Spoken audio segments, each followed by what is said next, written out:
দোতলা কবর। মাটি থেকে বেশ উঁচুতে বড় বড় ঢিবির মতো দেখতে এসব কবর।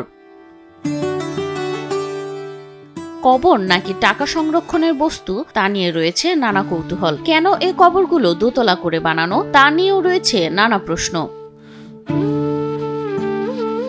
তবু এই কবরগুলোর প্রতি সম্মানের শেষ নেই। স্থানীয় সহ পর্যটকরা যখনই ঘুরতে আসেন গভীরভাবে শ্রদ্ধা জানান এই কবরগুলোর প্রতি।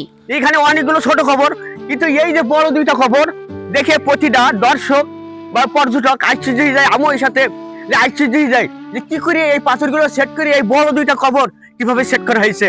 কত সুন্দর দেখেন, মানে আকৃষ্ট হয়ে যায় কবর দেখে। ইতিহাস, যেখানে প্রতিটি ইট প্রতিটি পাথর লুকিয়ে রাখে অজানা গল্প।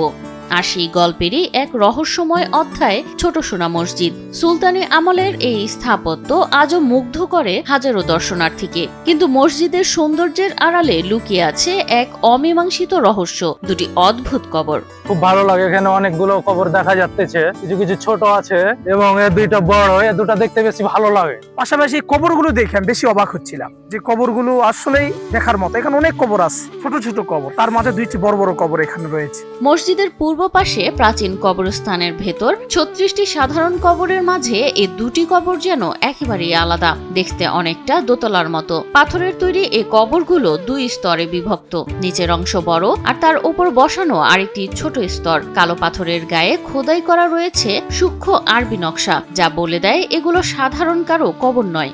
আমরা আরো বড় দুইটা কবর দেখতে পাচ্ছি পাথরের তৈরি, এবং এই কবরের সাথে কলেমা লেখা আছে, তবে নাম নাই।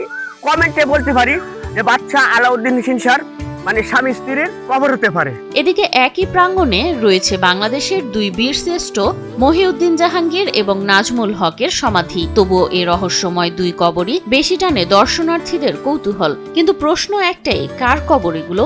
আমরা যতটুকু বুঝি যে এখন ওই কোনো ব্যক্তি আছে, হয়তো কোনো ইমাম কিংবা মর্জিন কিংবা খাদেম, যা হোক দুইজন ভালো ব্যক্তি ওখানে বড় মাপের, তাদের সম্ভবত।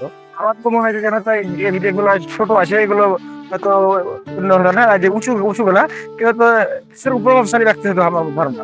ইতিহাস বলছে না স্পষ্ট করে কিছুই। কেউ বলেন এগুলো হয়তো গৌর রাজ্যের উচ্চপদস্থ কোনো কর্মকর্তা অথবা রাজ পরিবারের সদস্যদের সমাধি। আবার কারো মতে এগুলো কোনো আধ্যাত্মিক সাধক বা ধর্ম প্রচারকের কবর। কিছু লোককথা তো আরো বিস্ময়কর। কেউ কেউ দাবি করেন একসময় এটি নাকি ব্যবহার হতো ধন সম্পদ সংরক্ষণের স্থান হিসেবে, যদিও এর পক্ষে নেই কোনো নির্ভরযোগ্য প্রমাণ।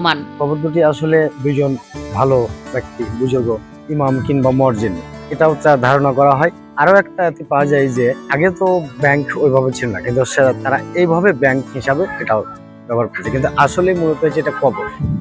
তবে একটি বিষয় পরিষ্কার, এ কবরগুলোর নির্মাণ শৈলী ও কারুকার্য তাদের গুরুত্বকে আলাদা করে তুলে ধরে। প্রতিদিন শত শত মানুষ এ কবরগুলোর সামনে এসে এক মুহূর্তের জন্য থমকে দাঁড়ান, চোখে বিস্ময়, মনে হাজারো প্রশ্ন।